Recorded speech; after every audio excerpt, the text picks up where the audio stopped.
Hadirin dan para pecinta seni yang berbahagia, sebagai puncak penampilan Saka Semara Pegulingan Dharmawinangun Duta Kota Denpasar akan mempersembahkan Tari Legong Trisakti.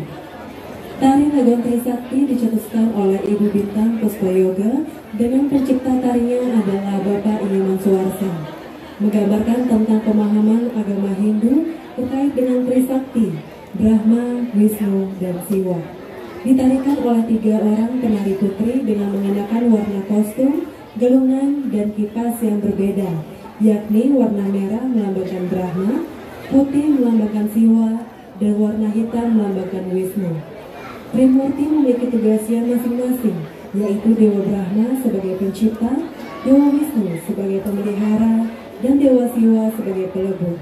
Dengan adanya Trimurti, maka lahirlah konsep Trikona dalam hidup, yaitu Ukti Stiti Pralina, yang berarti kelahiran, kehidupan, dan kematian.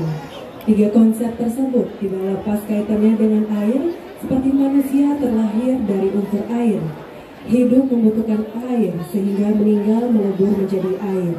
Maka air dipandang memiliki fungsi utama dalam sumber kehidupan, sebagaimana harusnya kita mampu memuliakan air sesuai dengan tema Pesta Kesenian Bali ke-44 tahun 2022 Danukati Lening Amrita.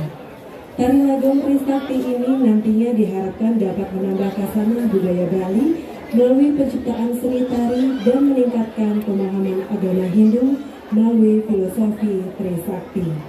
Pembina tari Igede Sudi Arcana, SSN MSI, dan Kade Dia Pramanasari, SSN MSN. Pembina Kerawita Iketut Windra, Koordinator Imade Swendra, SSN.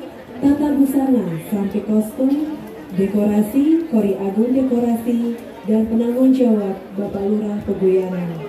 Hadirin, inilah Tari Legong Trisakti. Selamat menyaksikan.